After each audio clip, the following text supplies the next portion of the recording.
Unstoppable కొత్త episode వచ్చిందంటే చాలు సోషల్ మీడియాలో 2-3 రోజులు ట్రెండింగ్ అవ్వాల్సిందే. అసలు విషయాల్ని అతిథుల నుండి బయటికి లాగుతున్నారు బాలయ్య. తాజాగా వెంకీ ఎపిసోడ్లోనూ చాలా సీక్రెట్స్ బయటకొచ్చాయి. మరి ఆ సీక్రెట్స్ ఏంటి?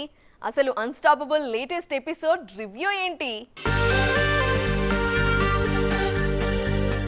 అన్‌స్టాపబుల్ షోలో అభిమానులకు తెలియని ముచ్చట్లు చాలా చెప్పారు వెంకటేష్. ముఖ్యంగా 1986లో ఇండియాకు వచ్చాక అనుకోకుండా నటుణ్ణి అయ్యానని తెలిపారు. కలియుగ పాండవులతో సడన్ గా యాక్టింగ్ వైపు వచ్చినట్టు చెప్పుకొచ్చారు వెంకీ. అప్పటికే నువ్వు చిరంజీవి ఇండస్ట్రీలో ఉన్నారంటూ బాలయ్యతో చెప్పారు వెంకీ మామ. తన కుటుంబం గురించి కూడా చెప్పుకొచ్చారు వెంకీ.